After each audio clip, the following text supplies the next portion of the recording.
Here we are back for one of those unique commodities, a midweek doubleheader. We've had a couple of them this season, and we are back with one more. The final, of course, is also going to be midweek, so we don't really look at the day of the week. We just look at the exciting contests that lie ahead. This is the doubleheader that's on the menu today, so let's tell you exactly what's coming up on the show. First up, we, of course, have the afternoon game, and this is what lies ahead. Let's have a look at it. First, of course, we'll tell you about the second game, so we make sure you have everything tuned in. It's Rajasthan against Kolkata. Yes, we've reversed the order, so you know exactly what's coming up for dessert, and we'll give you the entree after that. Kolkata versus Rajasthan. This is from Sharjah, match number 54 of 56 at the league stage. But before that, the one we're going to talk about imminently, right here, right now, is Chennai taking on Punjab. That is the first of the two games today. Yes, Chennai against Punjab from Dubai, match number 53. Welcome to the first part of a doubleheader on Cricbuzz Live in association with our fantasy partner, My 11th Circle. I'm in the illustrious company of Joy Bhattacharjya and Shaun Pollock.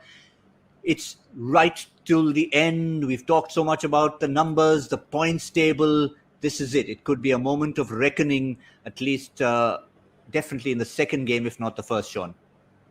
Yeah, scenarios.com again, it's at that end of the tournament where the points table becomes so relevant, doesn't it? Because you actually basically have to see who's going to qualify, who's going to finish first and second, who's going to go into the eliminators. So it's everyone jockeying for positions, and some people just jockeying for pride. Out of the tournament, not much to do, and they've come to put in their last rites or their last big performance to hopefully end off on a high. And I think somewhere in the back of those other teams' minds is who they'd like to go through. Who would be the four teams that they would like to qualify? Who would be the teams they'd like to go and see as number 1 and 2? And that can often motivate how they play in these last few games. 1 and 2 seems pretty much decided after last night's result, Joy. There'll be some crazy results that will have to see the boys from Bangalore try and get a 1-2. They, of course, have the Q next to their name, but the big one is that fourth Q. That's what today is all about, Joy. Yeah, I think 1 and 2, I think Bangalore, the kind of run rate that they have to overcome to get to that second place might just be a bit too much for them. It's looking definitely like Delhi and Chennai are favorites. But on the other hand, 3, 4 and 5 is like a struggle for the ages. And it's a struggle that nobody could have envisaged at the start of this leg of the tournament. I mean, you knew that, Mumbai was struggling a bit, but then they had that big victory against Delhi. Kieran Pollard had started firing. And suddenly you said, okay, it's Mumbai's back to normal. They had their sort of boring start, but now they're starting to motor. And Kolkata was nowhere. And things have just changed so dramatically over the last 15, 20 days. It's the magic of what the IPL is all about every year. Yes, certainly is. Even those 0.02 on the net run rate, those things could come into it.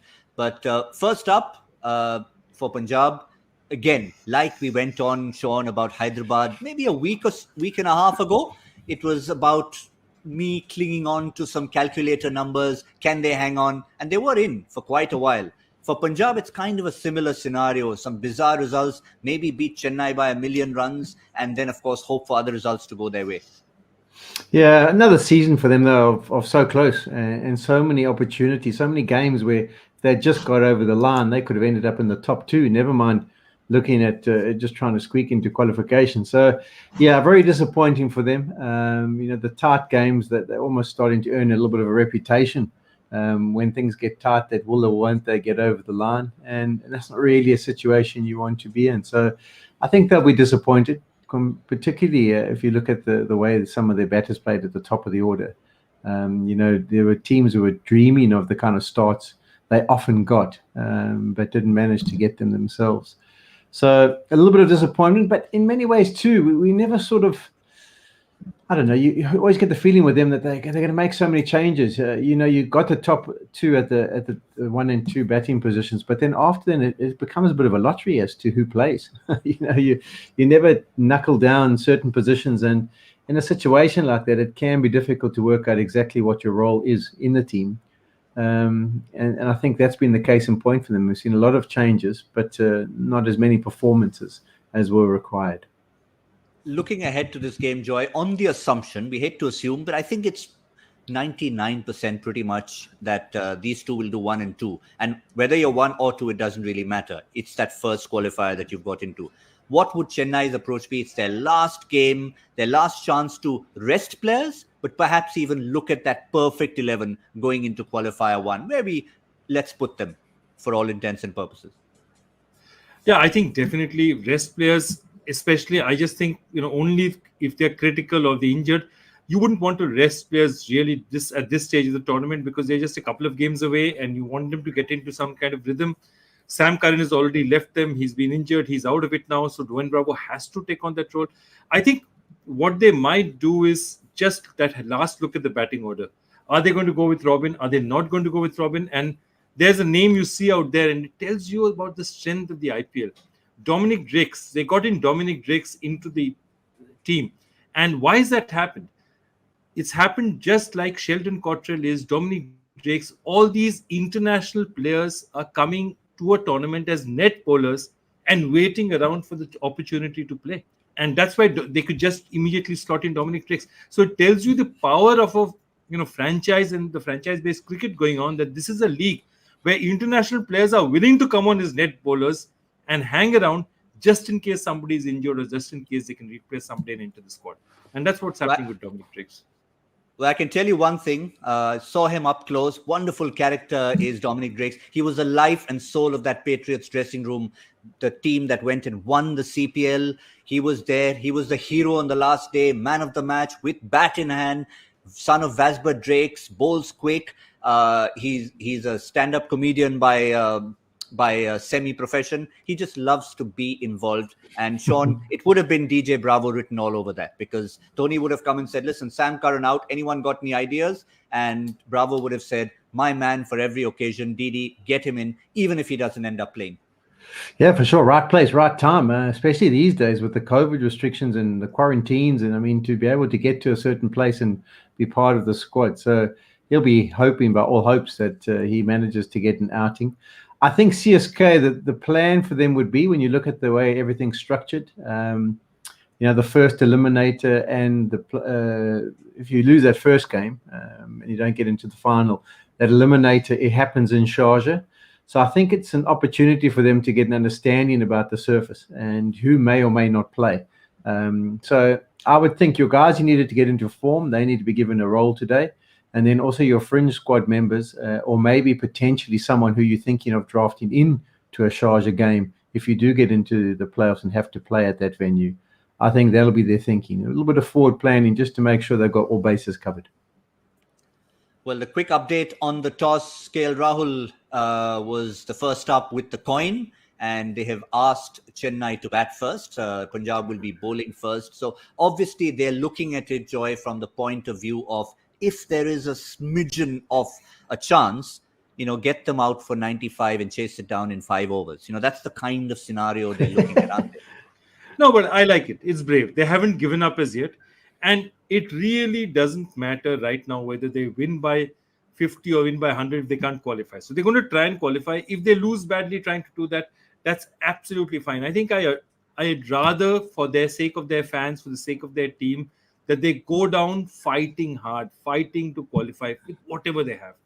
And they've been, as I said, they look at those 4 runs in the final over kind of games and wonder what could have been, what could have been. Just one game like that, and they could have been playing today to qualify. I mean, they're still playing to qualify, but, now they're playing. It's a mathematics professor's dream rather than a cricketer's dream, what they're trying to chase right now. So, yeah, it's just one of those things. But I like the fact that they've shown intent by allowing the opposition to bat first. Shaun, how do you look back on a season like this in terms of team selection? One is, of course, the close games, and nothing you can do about it. I mean, you've got to sit and have a discussion about how can we change that looking ahead. But for the moment, it's personnel. Who are the key personnel? The fact that they maybe haven't got the perfect 11, with, say, a Chris Gale now not part of the equation anymore. Yeah, it'll be interesting to see who they go with. I mean, obviously, it's probably out there already. Hendricke's played nicely on this ground. He did an unbelievable bowling spell. I mean, we haven't seen much bowling from him in many years. Do they get Chris Jordan back into the mix? We'll have to wait and see about that. That might make a good idea, because that bowling and batting ability just gives them a little bit of depth. And then, I mean, Puran has had a poor run of things. Poor run. It hasn't been the best. So have they lost patience with him? It's at this stage of the tournament where you do start to look around the dressing room and say, well, this other guy's been trying hard. He's been training hard.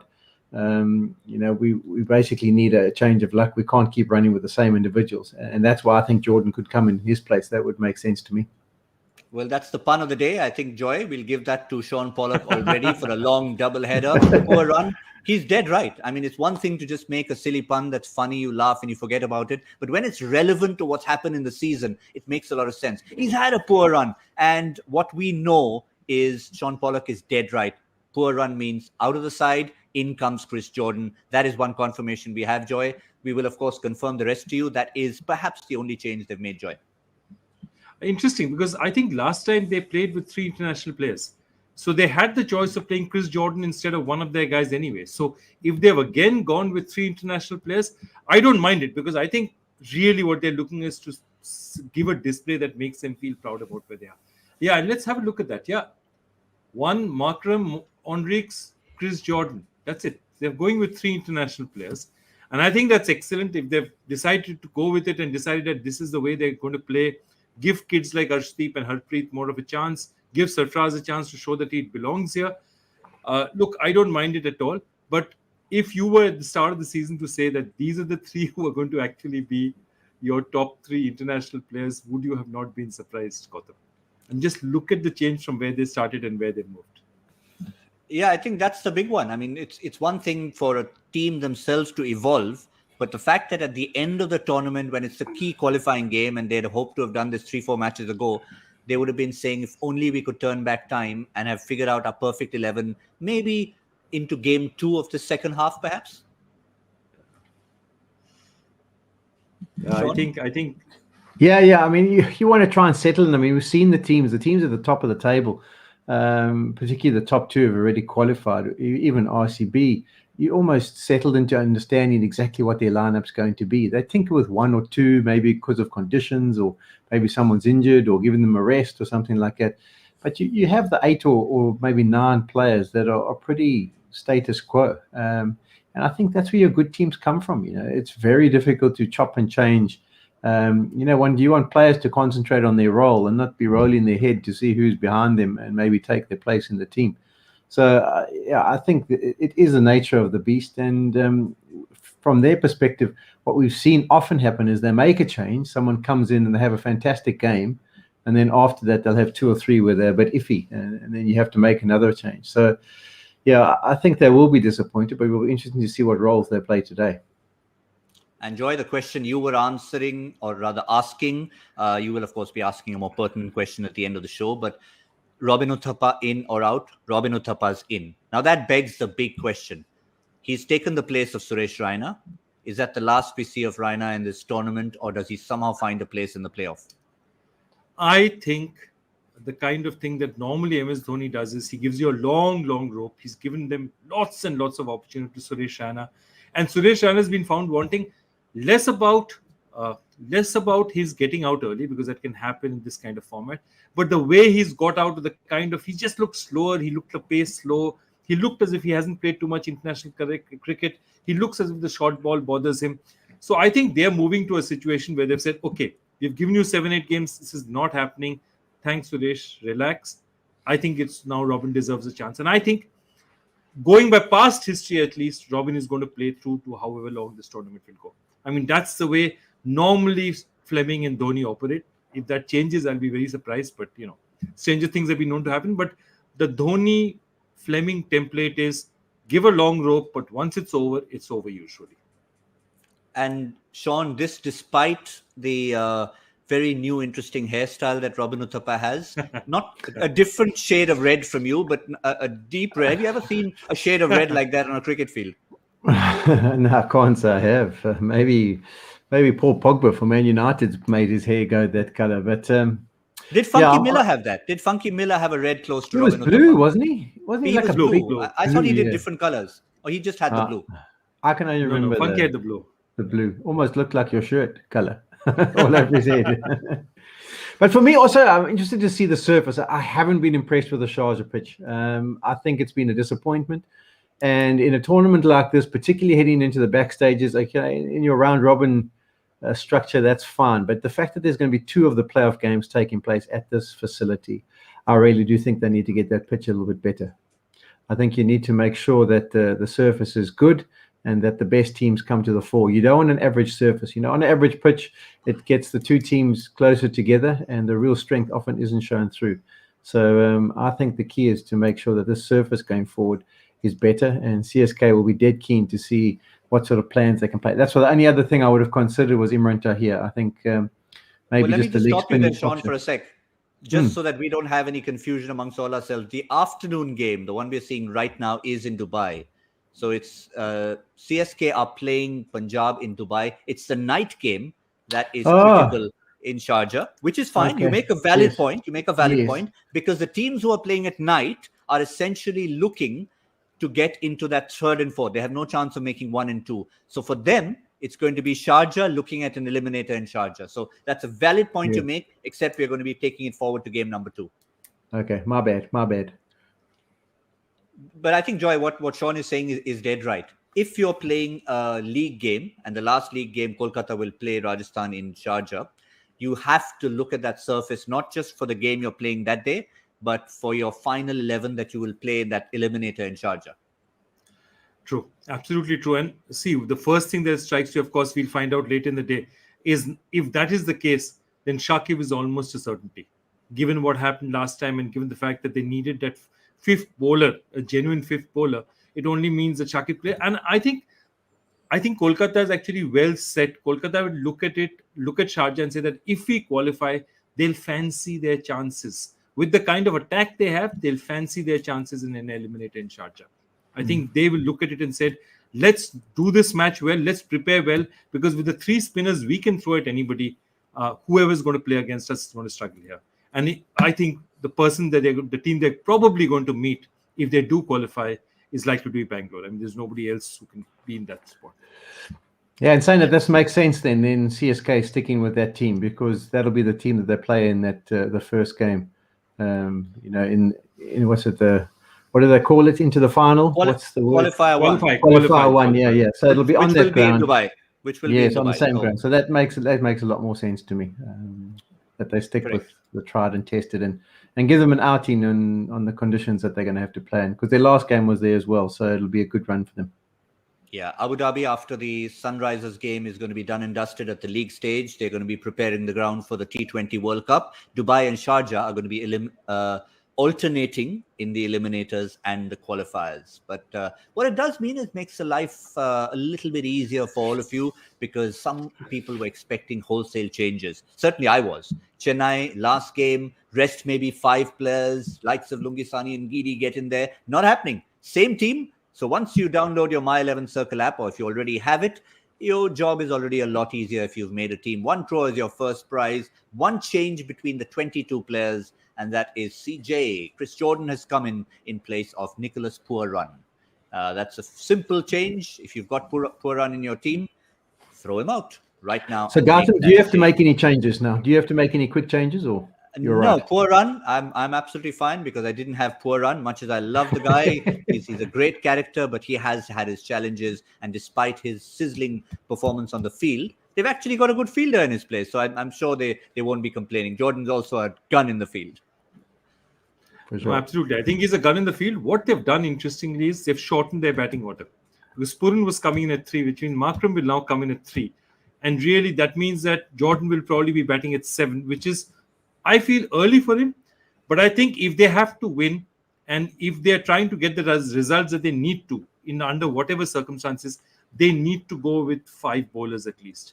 And that's what they're going. They're going with 6 genuine bowlers out here. Jordan, Bishnoi, Shami, Harpreet Bar, Harshdeep, and Ondrix. And then you have Markram, who's been bowling well for them in the early overs. So I don't mind this team at all. It's an attacking team. And it's telling these 6 batsmen, saying, guys, you're the 6 batsmen. You've got to make it happen. You're the 6. If you're going to win this game, if you have any of a chance of qualifying, or even if you've just got to put up a good performance, it's you 6. It's us 6 who's got to do it. And that's fine. It's a way to play. the hope, Sean, would be that Chris Jordan contributes to them restricting Chennai to maybe 25 runs less than with a lesser bowler. And then you can obviously rely on your top 5 batsmen to do the job, much like Mumbai did against Rajasthan. Yeah, I think they also start to weigh up. I mean, Chris Jordan would be classed as a form of all-rounder. Sometimes his batting is a little bit of a bonus, but he gives him a little bit of depth. And Breer is there; he's done pretty well with the bat as well. So there are guys to make those contributions. But yeah, I mean, the ideal situation would be wickets up front and wickets in the middle, puts CSK under immense pressure, and chase it down as quickly as they can. But I somehow think with that CSK batting lineup, it might be a bit of a fantasy approach to expect that kind of result. Fair point, but I mean, stranger things have happened, and we'll stick to our My 11 Circle smart picks for the moment. Who are the 3 who we feel are absolute musts in your team? The first one, of course, is just because of the nature of the game. Captain of the side will be coming out when they chase, keeping a close eye on things from behind the stumps. And if you have a look at his averages, I mean, to have maintained that, a 50-plus average throughout every season, maybe the strike rate dipped a little bit from that season 1, Sean, but nonetheless, KL Rahul is an impact player. And at a match like this, you want him to come up and maybe score 100. Yeah, that strike rate of 160, that was the year when everyone had sort of said, well, maybe a bit subdued. He needs to start playing out of his game plan. And he showed everyone he could do it. And then once those sort of critics were put aside, then he concentrated on just being consistent and playing his role. So, I mean, consistency is the word, isn't it? As the captain of their side at the top of the order, that's been the key. That fantastic seasons that they've had with Mayank in combination have been brilliant. And a lot of their success has come from those 2, and then when they've had Chris Gayle at number 3. So it's a massive part of their game plan for those 2. And you do think Rahul's almost so comfortable with that role now, whereas in the years gone by, even with those impressive facts and figures, he was maybe just working things out. He's not working things out anymore. He's the finished product, and he's a real banker for their team and for my pick. Are there going to be 9 other franchises with an eye on KL Rahul, Joy, or do you think of him as retention material? The 100% retention material. The only way that he cannot be retained is if he says, look, I've had it.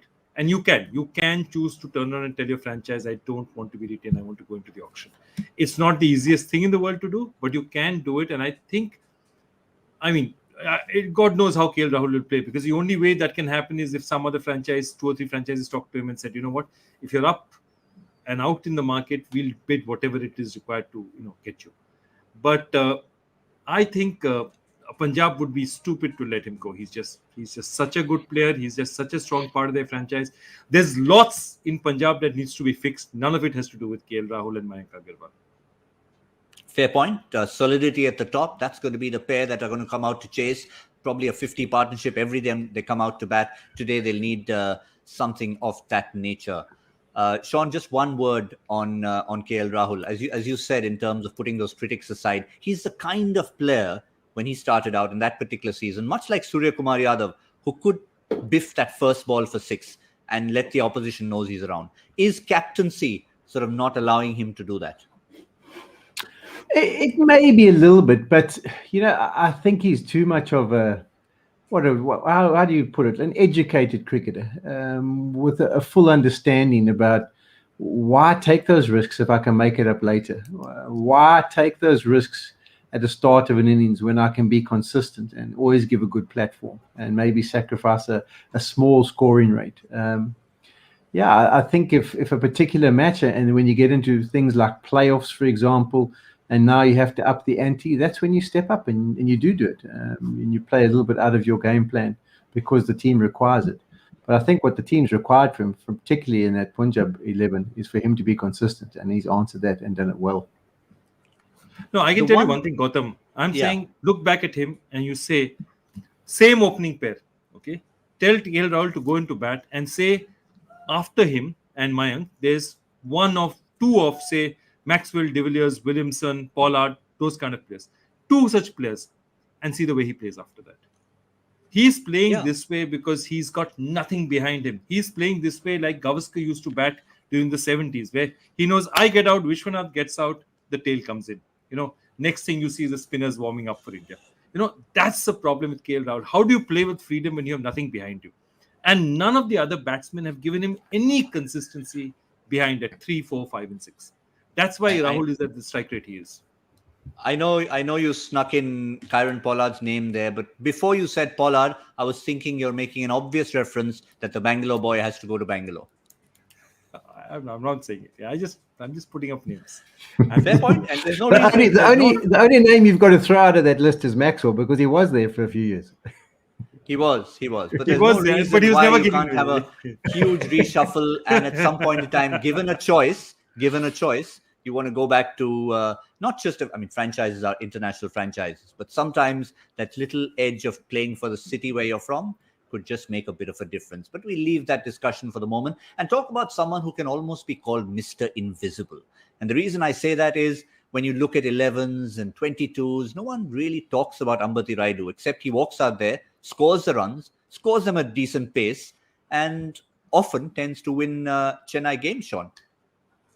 Yeah, experienced campaigner. He's been around for a hell of a long period of time, and I think that 50 the other night is vitally important. He's been a little bit, as you say, invisible in the tournament, a little bit if he had played a few important 20s or 30s.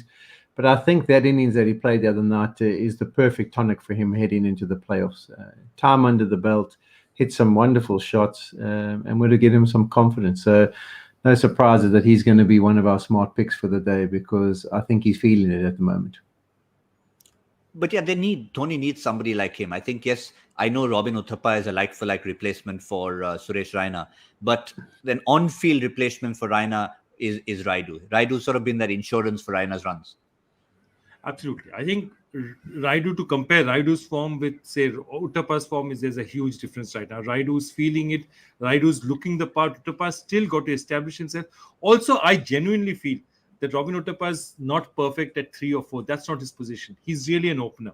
You need to, but they have such a successful opening pair that they're not going to tinker with it just for the sake of playing Robin in a better position there where he's more comfortable.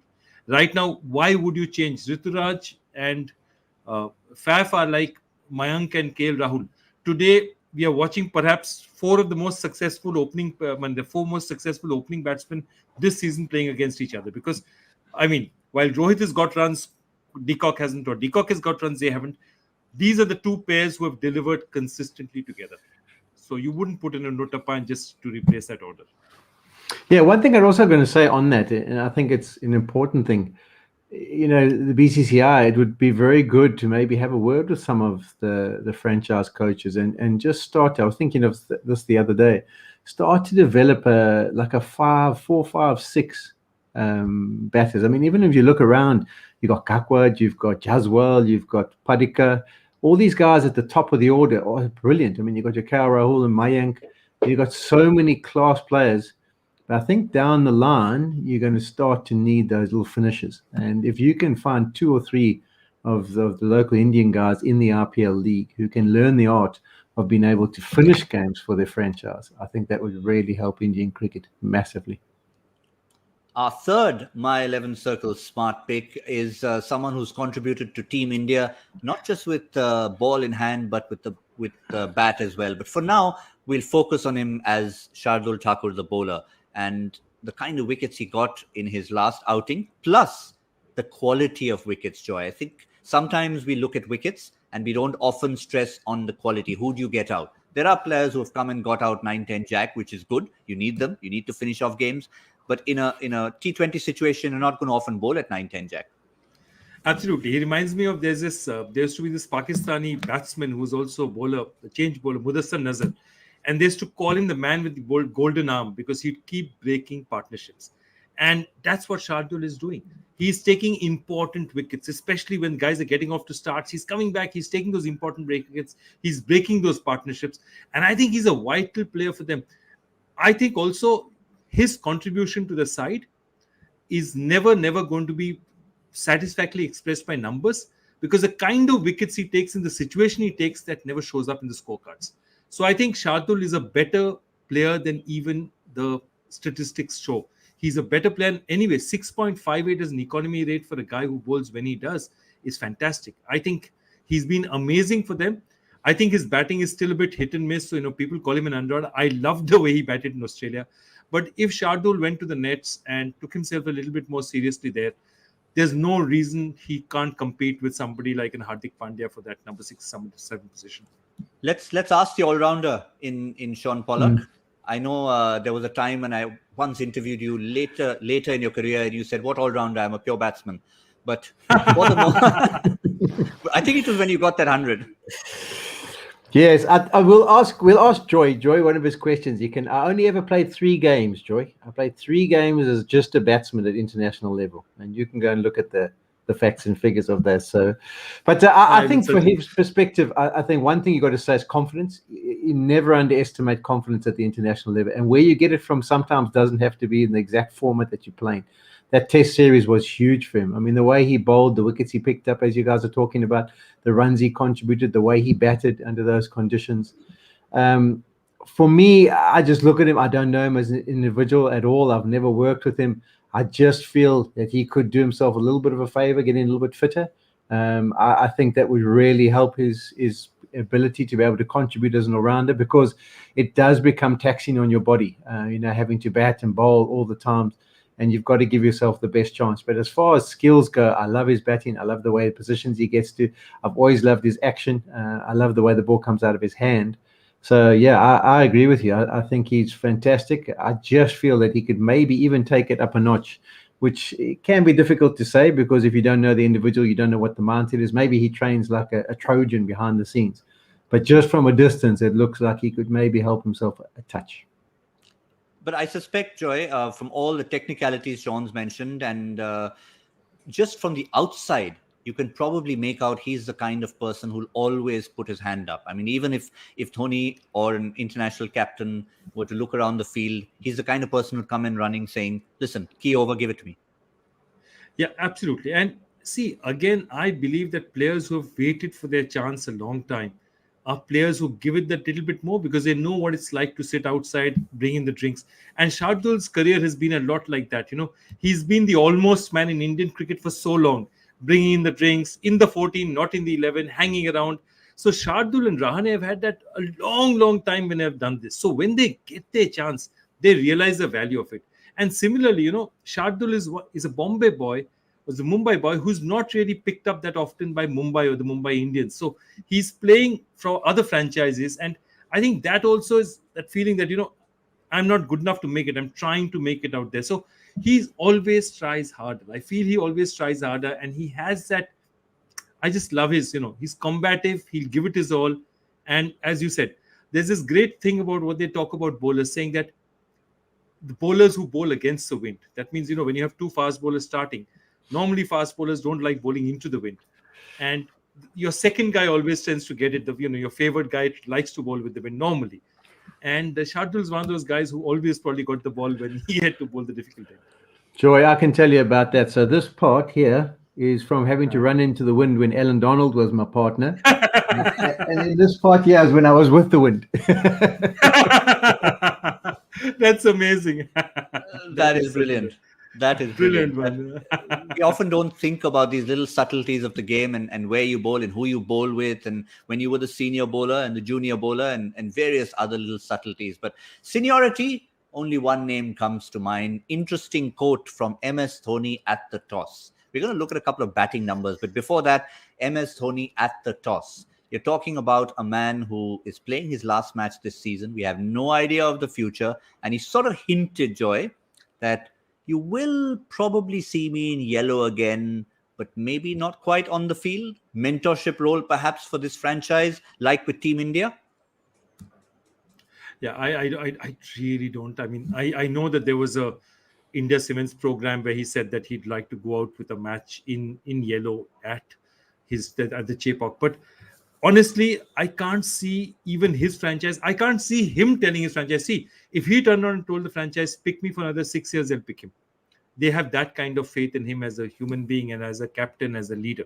But I think he'll turn around and not want that to happen, because if they pay a lot of money to retain him, all sorts of equations change. So I think he might play an exhibition game later, but I think he's going to play some sort of role. He's going to remain in yellow, but yeah, I can't see him remaining in yellow on the field. And look, he's now put together with this season. Last season, he would have been disappointed. This season, now in this current situation, he's put together the pieces of a franchise of good players they can retain for the next 3-4 years. People like Ruturaj and all. You've suddenly got a core of nice young players who can now come through. So I think he's done his job. I don't think he's going to come back on the field.